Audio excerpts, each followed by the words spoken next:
हमारी रातों को सुंदर बनाने वाले तारे, आकाश में चमकती हुई सभी चीजें हमेशा से ही हमारे लिए एक एक्साइटिंग पजल की तरह रही हैं। एक ऐसा सवाल जो हर किसी के मन में कभी ना कभी तो जरूर उठा होगा। क्या हम इस विशाल ब्रह्मांड में अकेले हैं, या फिर हमारी पृथ्वी की तरह किसी दूसरे प्लेनेट पर भी किसी जीवन की संभावना है? यह सवाल न सिर्फ वैज्ञानिक दृष्टिकोण से बल्कि दार्शनिक और सांस्कृतिक नजरिए से भी काफी महत्वपूर्ण है। आज के इस वीडियो में हम खोलेंगे इस रहस्य के पन्नों को और जानेंगे क्या सच में यह संभव है कि हमारे अलावा इस ब्रह्मांड में कहीं दूर किसी प्लेनेट पर कोई लाइफ एग्जिस्ट करती है या नहीं।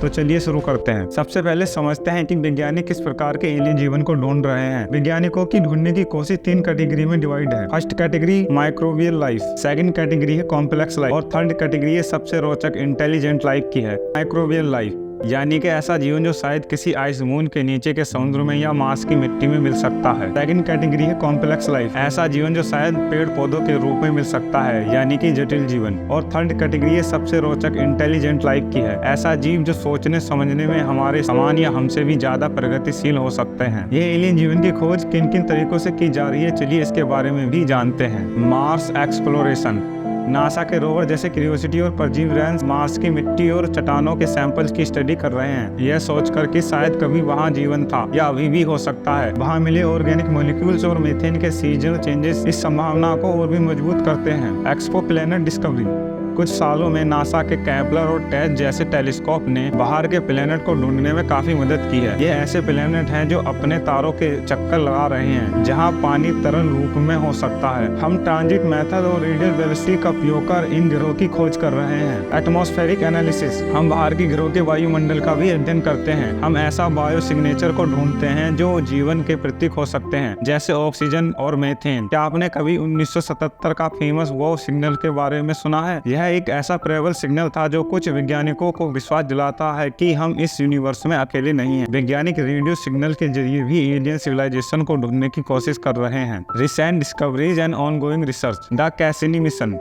यह मिशन नासा द्वारा दिसंबर 2023 में किया गया था। इस मिशन में वैज्ञानिकों ने सैटर्न ग्रह के चंद्रमा पर हाइड्रोजन साइनाइड और अन्य कार्बनिक अणुओं की खोज की। ये यौगिक सूक्ष्मजीव जीवन की उत्पत्ति का कारण बन सकते हैं। आने वाले दिनों में कई नए मिशन शुरू होने वाले हैं, जैसे मार्स सैंपल रिटर्न मिशन और यूरोपा क्लिपर, जो और साउथ जमा करने का प्रयास करेंगे। ब्रेक थ्रो स्टारशॉट एक और बड़ा प्रयास है जिसका लक्ष्य अल्फा सेंचुरी तारेमंडल में छोटे स्पेसक्राफ्ट भेजना है। ये सारे फ्यूचर मिशन है जो वैज्ञानिकों को एलियन जीवन ढूंढने में मदद करेंगे। सोचिए, अगर कभी हम जीवन खोज पाए तो इसका प्रभाव कितना बड़ा होगा। ये न सिर्फ हमारी वैज्ञानिक समझ को बदल देगा बल्कि धार्मिक, संस्कृति और राजनीतिक दृष्टिकोण से भी हमारी सोच को पलट देगा। लेकिन ये खोज इतनी भी आसान नहीं है, काफी सारी चुनौतियां हैं। हाउ क्लोज आर वी, तो आखिर हम कितने करीब हैं? यह एक सवाल है जिसका जवाब हमारे आने वाली कोशिशों में छुपा है। एक दिन शायद हम इस रहस्य का पता लगा लेंगे कि हम इस विशाल ब्रह्मांड में अकेले हैं या नहीं। तब तक ये खोज जारी रहेगी।